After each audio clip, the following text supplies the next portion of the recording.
Welcome to this re-recording of Session 1 of the Bible in a Year commentary. Today we'll be looking at Genesis 1 to 3 and Psalm 1. But first of all, let's get an overview of Genesis.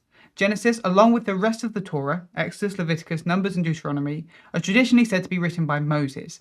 It is, however, much more likely that these books are a collection of Israelite stories that have been edited together throughout their history. Some scholars argue that the final version, as we have it now, was finished as early as the 5th century CE. An exact structure of Genesis is hard to pin down. The book often goes back and forth between characters to compare and contrast their stories. Here is a simplified structure, but I recommend checking out the written version of this commentary in the description below to see the structure properly for yourself, particularly as today there are two. We start with Genesis 1, the creation of heaven and earth. Genesis 2 to 3, the creation and fall of Adam and Eve. Genesis 4 to 11, humanity continues to implode, and then Genesis 12 to 50, God chooses a family to restore humanity. And that final section can be split into 4 further sections. We have Genesis 12 to 23, Abraham's story, Genesis 24 to 26, Isaac's story, Genesis 26 to 36, Jacob's story, and then Genesis 37 to 50, Joseph's story. There are many themes in this book, too many to name here. Some key ones are God's order and purpose for the world, people seeing what they think is good and taking it into their own hands, and God taking what humans mess up and turning it back into good.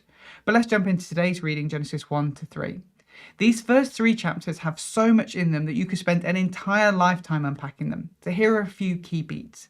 In the beginning, the earth was disordered. It was like a lump of clay that had yet to be shaped. So God begins to bring order and beauty out of that disorder. First, he divides the day into a period of light, day, and a period of dark, night. Then he divides the earth into sky, land, and sea. He is bringing order to his creation. Then God begins to populate his creation. He begins with plants and trees, and then populates the sky with the sun, the moon, and the stars. This brings an extra level of order to creation by giving us seasons. This is followed by birds, fish, and animals to populate the sky, seas, and land. Finally, he creates a place that is perfectly ordered and beautiful, a garden, and places humans in it. He makes these humans in his image to be like him. Their mission is to use the garden as a model and to expand this order and beauty outwards, to take the whole earth and make it ordered and beautiful. Genesis 1 verse 1 to 2 verse 3 are to be read as one story, one series of events. It begins with a declaration that in the beginning God created the heavens and the earth, and then proceeds to tell us how he made the heavens and the earth. Then finishes declaring that the heavens and earth are finished, and so God rested. Having given us this broad overview, the writer now zooms in on the creation story to focus specifically on what happened with the creation of humanity. God creates the man from dust and his own spirit. We are empowered by God's very spirit. God then gives the man a decision in the form of a tree of the knowledge of good and evil. The man can journey with God and learn from him what order and beauty look like, or they can take the fruit and decide for themselves what is good and beautiful. If they do this, however, they will ultimately die because they are stepping out of God's protection and life-giving support. Then, realizing that the man needed a partner in his work, God created the woman. Unfortunately, as we continue to Genesis 3, we see the man and the woman choose to do things their way rather than God's way. They are convinced by a talking serpent that they don't need God, and so they take the fruit that was forbidden. Immediately they are filled with the knowledge of all evil that could be done, and without the wisdom to hold that properly, they feel vulnerable and naked. When God returns to the garden and finds Adam and Eve, he curses the serpent. This is one of the most important and least mentioned parts of the story. God specifically mentions to the serpent that his descendants and the woman's descendants will be constantly at war. Genesis 3 verse 15. If you've heard mention of this verse before, it will likely have been as a prophecy towards Jesus, which it is. But before we get that far, I want you to fix in your mind 2 new categories: children of the woman, those that are in the image of God, and children of the serpent, beings of chaos and destruction. At different times throughout the Old Testament and the New, we're going to see humans playing the role of the children of the woman and the children of the serpent at different points. God then turns to Adam and Eve, and while the word curse is never used, he does now tell them the consequences of their actions. There is going to be division between them, and their life is going to be harder. At that, God cast them out of the garden, away from his presence to the west. This is often called the fall.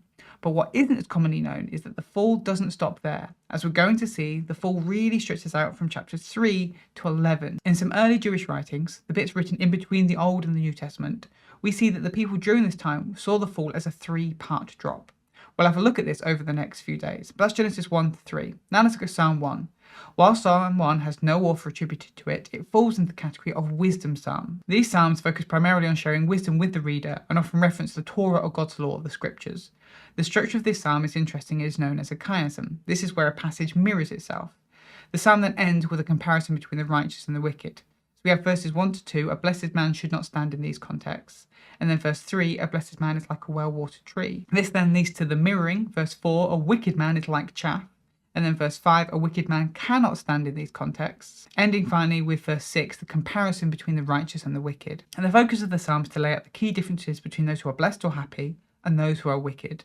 Those who are blessed avoid anything wicked and take delight in God's law. They meditate on it. The wicked do not. As a result, the blessed will be sustained by God's law and prosper, while the wicked will dry out and perish. Here, right at the start of the book of the Psalms, the psalmist lays two paths before you. Are you going to join with many before you who have meditated on God's law to write these psalms, or are you going to ignore or reject them? One leads to life and prospering with God, the other to death. Thanks for joining us today. Take a moment to reflect on what you've read and share your thoughts or questions below. If you're watching in the future, then you can click here for the next session, or you can find the full playlist just down here. To receive these daily commentaries in your email inbox, subscribe via the link in the description below. Have a great day, and I'll see you tomorrow.